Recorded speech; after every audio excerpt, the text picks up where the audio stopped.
Off in the salty ocean, off where the waves roll free. The sparkling water rises, then crashes to the sea. Out amongst the breakers, you'll have no need to fear. It's true, it's the blue frontier.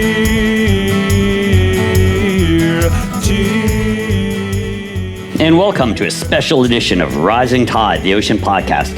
I'm David Helvarg, and my co-host today is Natasha Benjamin. We're both from Blue Frontier, and we're recording live to tape at the San Francisco Climate Week in the downtown studios of KALW, Bay Area Public Media. We have a great audience here today. It looks so smart and attractive. You put the heat in global warming, so give yourselves a round of applause.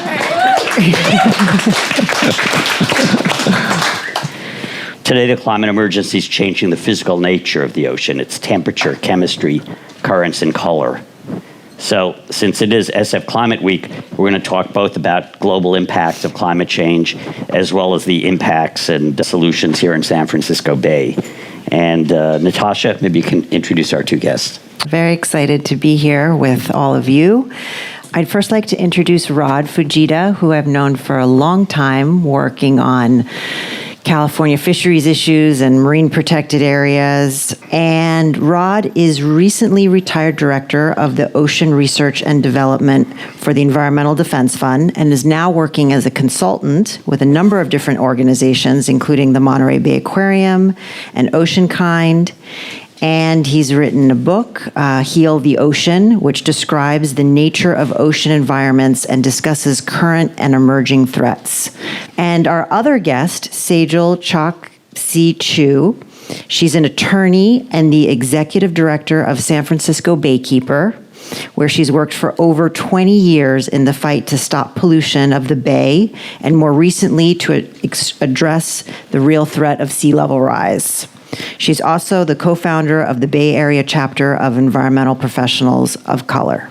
Thank you both for being here today. Thanks. So let's dive in, as it were. Rod, aside from driving weather and climate, the ocean's also having tremendous response to our fossil fuel-fired climate disruption, and maybe you could just share some of the impacts and role that the ocean plays. As many of you will know, the ocean and the atmosphere are intimately connected. They look separate, but there's a lot of interaction. And that's why climate change has such a strong impact on the ocean. The ocean's been quietly soaking up gigatons of carbon dioxide ever since the dawn of the Industrial Revolution, so it's been helping us out. It's also absorbing a lot of the heat that atmospheric pollution has been producing, and it's helping out in that way too. So it's moderating climate change, but it is reaching limits, as we can see by the mass coral bleachings that have occurred since the late 80s and now are particularly severe. And there are many other manifestations like sea level rise, changed hydrological cycles, something that people don't hear about much, but it has a profound effect on the ecosystems and on society. And in addition, there are the effects of the carbon dioxide itself. It's not all about the heat. The ocean is a carefully buffered system. pH is really, really important to a lot of organisms, particularly those who make shells, which are a lot of spaces in the ocean. And so that carbon dioxide, when it rises and the ocean absorbs it from the atmosphere, from the pollution we're spewing out, is enough to actually shift that chemical balance in the ocean. It's a profound thing to think that a human activity can shift the chemistry of the entire ocean, but it has, and that's causing pH to drop, and that's killing a lot of organisms all around the world. It's like basically a third of the carbon that we're spewing out is getting absorbed by the ocean and making it harder, that shift, harder for any shell-forming creature to get the calcium carbonate out of the ocean. Yeah, it's really a multifaceted threat. It's like a triple whammy. You've got your poor shellfish, you've rooted in place, you cannot escape. You have to deal with acidification, you have to deal with warming temperatures, which increases your respiration rate, which means you can't make as many babies. And if you're a coral, it often means even a small increase in temperature that persists for days or weeks, as we're seeing now, can cause the little symbiotic algae that help the coral survive to flee the coral host, and that beautiful relationship is then broken the coral starves, and that's why we're losing so many of these reefs around the world. And locally, the effects are also becoming more and more visible. Locally here in San Francisco Bay, we're seeing a lot of impacts from climate change already. A lot of people hear sea level rise and they're like, oh, that's going to happen like 100 years from now, so I don't really need to think about it. Actually, what's happening right now is sea levels are slowly rising and causing groundwater levels to rise. And this kind of aquatic table pushing up is actually starting to impact shoreline communities right now, and even as far as 3 miles inland. This is causing the groundwater aquifers to rise and causing really harmful VOCs, these aerial-borne chemicals, to start coming up through people's pipes in their homes. So it's already starting to impact us, and we don't even know because a lot of this stuff is very invisible. We're also seeing a lot of increased flooding of the shoreline areas, and in San Francisco Bay specifically, that means over 1,000 different industrial or historically toxic sites are being inundated with water. And when that happens, what do you think happens to all of those toxic chemicals that are buried in the ground there? They're not held in by the concrete cap that some government agency has authorized to put there. The water comes in under that cap and then displaces all of those toxins into the environment. And so we're seeing a lot of that displacement starting to happen right now. Another thing that we're really seeing here in the Bay Area are increased weather events. The storms are just bigger and harder and longer. They're causing a lot of flooding in our streets, even in San Francisco. I remember last year, I think, a lot of Instagram posts that were showing these huge areas of San Francisco Bay streets that were just inundated in water. And people are like, oh my gosh, what's going on? That's climate change. That's right there. And then we've got infrastructure that's being really overwhelmed by that. So we have stormwater infrastructure that's being overwhelmed. That means more pollution coming off of our streets, getting into storm drains, getting into the bay. And then the most horrific part of all of this is that our wastewater agencies are being impacted. So when you've got wastewater agencies being overwhelmed with floodwaters, that means that you've got sewage spills happening in the bay, and that is not cool. The other problem with that is an increase in the nutrients that are getting into the bay. So when wastewater agencies are overwhelmed, we have high levels of nitrogen and phosphorus. And if anybody remembers a couple of years ago, the harmful algal bloom that took over San Francisco Bay turned it all red. That is the kind of thing that we might see more and more often.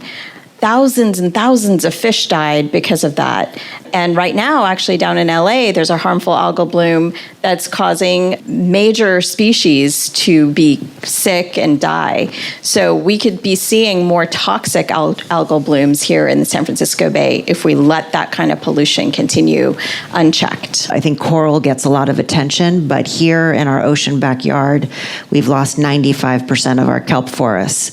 And this is hidden beneath the surface, and most people don't know about it, and it's another climate change story, another example. We're seeing things in the bay, we're seeing things in the ocean, and these losses of ecosystems and changes are having huge impacts not only on marine life, but communities that depend on those resources. So what are some of the things that we're doing here in San Francisco to address getting hit by all of, we got sea level rise, changes in the water conditions, algae blooms. What are we doing? Tell us what's happening here in the Bay. Yeah, so we are trying to tackle all of those problems all at once. First and foremost, we are working on helping a just transition to cleaner fossil fuel energy. And so we are working on opposing all of the fossil fuel refinery expansion projects or the coal expansion projects. And we've actually made a lot of progress on that. So if anybody ever wants to feel hopeful about what's happening in this world about the climate issue, just look up what the communities have been really doing to fight fossil fuel expansion in the Bay Area, and you will feel a lot of hope and inspiration. But in order to deal with some of these problems, we've got the sea level rise issue and toxic sites. So one of the things we're really focused on is getting the cleanup of these toxic sites to be more comprehensive so that we're not planning new housing on toxic areas. We want to support new housing, but we don't want housing which in 50 years is going to be flooded and also leaching contaminants into people's homes. So really trying to make sure that cities are thinking ahead and planning more thoughtfully and carefully about these kinds of decisions that we're making now. We're also trying to really make sure that a lot of areas around the shoreline are converted from pavement and industrial development to greener areas. We're also working with cities to improve their stormwater infrastructure, because if they can upgrade these decades-old pipes and make them able to handle more water flow, and also think about how to properly capture stormwater and make sure that the green infrastructure in the cities is actually doing a good job filtering out the pollutants, collecting the water and putting it to good use, and also just making sure that it's more slowly entering the stormwater system, then we're going to be able to have a little bit better control over these larger storm events and what they're putting into the environment. And then finally, we're really pushing on the wastewater agencies to improve their infrastructure. We just actually won the first permit that requires a reduction in these harmful algal bloom pollutants, and that passed last summer, and now we got to implement that. And so it's really about getting the cities, especially the city of San Francisco, which I can get into later, about just making these infrastructure upgrades.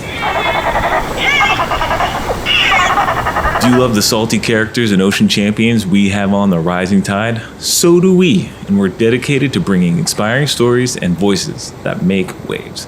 But here's the catch. We need your support to keep the tide rolling. A tax-deductible donation at bluefront.org will help keep the Rising Tide on the air and online. If you're ready and able to amplify these salty voices for the sea, dive in with a donation, big or small. Visit bluefront.org and join the movement. And now, back to the show. And Rod, so obviously kelp's the new coral. It's being severely impacted by warming oceans. With coral, it's got to warm over 84 degrees, but if it goes over 56 degrees, kelp starts getting beat down. And Sejal, the sea, played at the San Francisco Climate Week last night. I'm working on a book, The Forest and the Sea, Kelp Climate, the Future of the Ocean. There's 36 species of kelp. There's 12,000 species of seaweeds. They're not only a problem, they're a solution, you've been saying. I'm very happy to jump on this positivity bandwagon after doom scrolling. Yes, let me just first say that these sort of bright spots that we've been discussing locally are amplified globally, right? So that gives us cause for optimism and hope. There are thousands of examples of communities all around the world, in developed countries and in developing countries, where people have taken very positive steps to address both ends of the climate equation. Mitigation, which is reducing greenhouse gas emissions. For example, New York and Vermont just passed climate superfund bills. California's Senate and Assembly just passed a similar bill out of the Senate and Assembly committees. So these bills are on their way, and they will hold oil companies accountable for the huge amount of damage that they've caused, and take some of the burden off of taxpayers and insurance companies to pay for the effects of burning all this fossil fuel.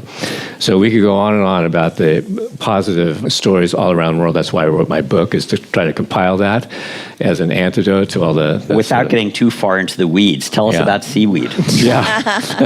I was hoping you'd ask me that. So at the beginning of my career, I was a seaweed biologist. I did a lot of experiments to see if we could use seaweed to treat waste, to remove nitrogen and phosphorus from water so it doesn't cause harmful algal blooms, to use it as a renewable energy source because it doesn't have any wood and cellulose, so it makes a really nice feedstock to make biogas and even jet fuel because it's very energy dense. And it turns out that 40 years later, seaweed is having somewhat of a renaissance. I think it's safe to say that because of films like Natasha's and many, many other efforts, people are really recognizing the many benefits that seaweeds can confer to both nature and people. So on the nature side, there's a lot of progress around the world to use seaweeds specifically to remove nutrients from wastewater. In Korea, for example, there's a country plan, a national plan, to increase their already huge seaweed industry and couple it with shellfish to create a nice little artificial ecosystem that can take all those waste nutrients and turn them into a resource, which is what we want to see. We want to see a circular bioeconomy, not an extractive sort of conventional capitalist paradigm.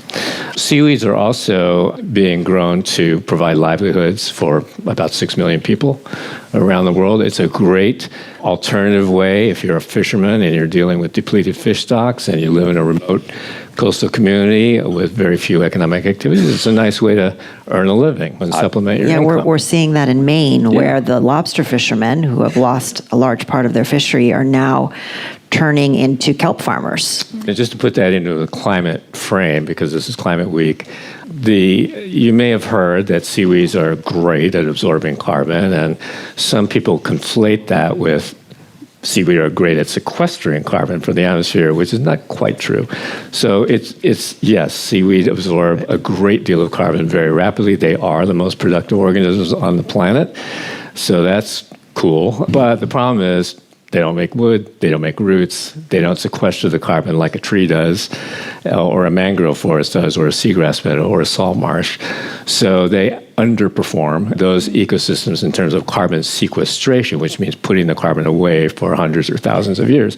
But we can increase the climate mitigation potential of farm seaweed by making stuff like cattle feed that suppresses methane emission. In fact, that's a big play, because methane is a particularly potent greenhouse gas, which doesn't live as long in the atmosphere as carbon dioxide does. So to the extent that we can reduce methane, we are accelerating the stabilization of the climate even more. And to defend CO2. what the kelp are doing, they only live 1 to 7 years, so they're not sequestering carbon, but they're feeding a whole ecosystem. Everybody, all the kelp and the kelp runoff is all being eaten by over 1,000 species, or else the sea otters are eating what's feeding off of the kelp. So it's an incredibly abundant system. All the talk about how we can use the ocean to sequester more carbon. The ocean's absorbing 90% of our heat already, and a third of our carbon dioxide. The ocean's doing plenty for us. It's time we do something for the ocean. Indeed, and it is disturbing to hear carbon dioxide removal, which is essential, right? We're in a situation where we not only have to dramatically decrease greenhouse emissions, we have to actually actively draw those greenhouse gas emissions down if we're ever going to meet our global commitments to climate stabilization goals. That's a fact, but I don't like the framing of the ocean as a dump site for our carbon dioxide pollution. Again, let's reframe that and think about carbon dioxide is not the problem, it's a resource potentially, and seaweed can absorb that carbon dioxide and turn it into an even more valuable resource, right, to support jobs, to support economic development, and also to enhance the climate mitigation potential of the seaweed, because the seaweed produces all these great ecological benefits like biodiversity, nutrient removal. It can even reverse ocean acidification if you do it right. And it can suppress methane from cows. You can turn it into plastic and replace fossil fuel plastics. You do all kinds of great things with it. Our challenge is to manage these seaweed farms and natural seaweed beds to produce this portfolio of benefits, which we can do. We're smart enough to do that. It's going to take political will. It's going to take good governance. It's going to take the right economic incentives to do it right. Now, I understand California's motivation for protecting the ocean because it all goes back to the 1969 Santa Barbara oil spill. Everybody was promised that the technology was great, and 3 days after they put the first drill bit in, massive oil spill. But it's taken about 60 years since then for California to go for offshore wind turbines, and now we're going to do deep ocean wind power. California is still reluctant to do any kind of offshore aquaculture, whether it's finfish, which is problematic, or growing seaweed. Either of you got a thought on that? I think that there is policymaking based on science and evidence and logic, and there's policymaking based on fear. And when we're scared, we tend to use stereotypes and short-term thinking, and our prejudices kick in, right? Because we're not thinking rationally. And the government agencies are not immune from this effect. If we can flip the basis of policymaking from fear back to evidence, then we can discern which uses of the ocean are harmful and which uses are beneficial, to which uses is the ocean resilient, and to which issues and activities is the ocean resilient. It's actually reminding me, if I could jump in, of a project that a lot of people don't know about that's happening right here in the Bay Area, and it's not a positive one. So forgive me. I'll go off my positive chant for a minute and let folks know that this kind of fear-mongering and fear-based policymaking is causing a lot of false climate solutions to really be propagated and promoted. And one thing that we're seeing right now is a proposal for a private pipeline going from the Montezuma wetlands in the North Bay all the way around the coastline of the bay. About 45 miles of it would be underwater, and many parts of it would actually be running through communities that are really already overburdened by pollution. And this is going to be a pipeline where a lot of our local refineries can shove their carbon waste into. So they're calling it carbon sequestration, but in reality, it's a pipeline that is really dangerous, that has the potential, especially the parts underwater, to crack and leak and cause really bad damage. And in other parts of the world where these pipelines have been put into place, they actually have caused problems. And so one thing we have to really be careful of is making sure that we're not approving these projects out of fear and trying to solve the problem without a thoughtful analysis of what the real impacts are going to be. Yeah, because a lot of the oil industry is really pushing carbon sequestration technologies that don't exist, that are unproven, as an alternative to doing what we really need to do, which is a rapid transition off of fossil fuels to what the market already recognizes the future. There's all these really innovative schemes, and many of them come right here from the Bay Area because we have a lot of smart people who care about climate change. I think the intentions are good, but now we're in full crisis mode. We have a narrowing window in which to act. We must go full throttle on emissions and drawdown at the same time. And so really the new paradigm is, for me, it's no longer offsetting or sustainability even, it's regeneration. And California has obviously been a leader in a lot of this work. Right now at the federal level, things are quite frightening. What can we do here to try to influence some of this, what's happening at the national level? What can folks do in their day-to-day? There's a lot of effort to dampen climate science and remove the word climate change from policies and records entirely, defunding of agencies and decimating of agencies. It's a mess right now. And really, I think the key is to not be scared of what's happening. It's to understand what's happening and understand what we can do about it. And just being with a nonprofit organization that's been on the ground for over 35 years, fighting all of this kind of government nonsense in the olden days, it makes us ready and resilient to this kind of government problematic, what do we even call this? Nonsense right now, the chaos that's happening right now. It does help us cut through a little bit of that noise and really try to focus on the actions that are happening. And so here in the Bay Area, it's understanding that there is an oil drilling project being proposed in Brentwood. There's this carbon waste dumping project being proposed all for the entire North Bay, running through a number of cities that are some of the places where we live, and we can stand up to these city councils, talk to them, tell them, we don't want to see this in our neighborhoods. We don't want to see these harmful projects coming up. This is what the community in Richmond did. They were able to stop a coal expansion project there in the city of Richmond, and they were able to pass a coal ban that requires the city to stop storing and processing coal by the end of 2026. So the only coal facility in the Bay Area is going to be shut down. They're not going to be able to export coal out of the Bay Area anymore, and that's pretty incredible. So being able to understand what's going on in your community and knowing where the leverage points are, how to get involved in your local city councils, making sure that the decisions are informed, that they're not building housing on areas that are going to be flooded and inundated with toxic substances.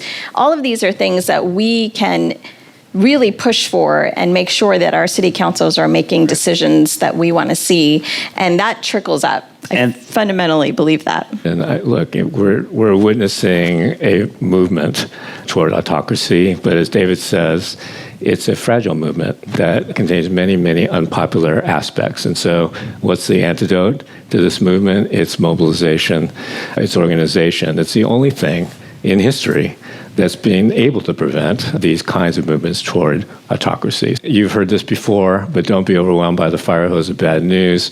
Find something you can focus on, something that moves you, something that uses your skill set. If you're an artist, make a creative sign to bring to the next protest so that the news cameras will focus on that.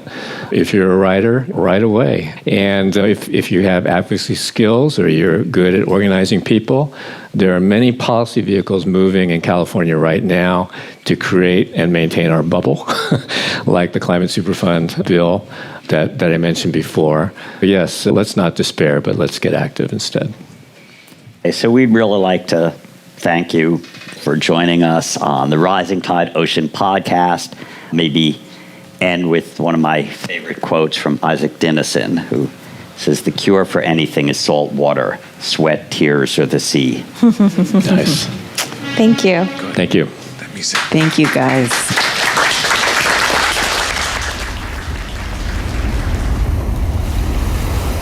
Thank you for joining us on the Rising Tide Ocean podcast. If you enjoyed this episode, don't forget to subscribe on Apple, Spotify, or wherever you listen, and leave us a review or share it with your friends and other ocean lovers. Follow us on Instagram and visit bluefront.org for more updates and additional resources. Rising Tide is a production of Blue Frontier, co-hosted by David Helvarg and me, Vicki Nichols-Goldstein of the Inland Ocean Coalition, with production support from Holden Hardcastle of Fluid Studios, Natasha Benjamin, Kelly Bates, and Nick Paz, and editing services provided by Charles Landon of Studio Cape May. Thanks for listening, and until next time, stay hopeful and stay salty. Off in the salty ocean, off where the waves roll free. The sparkling water rises, then crashes to the sea. Out amongst the breakers, you'll have no need to fear. It's true, it's the blue frontier.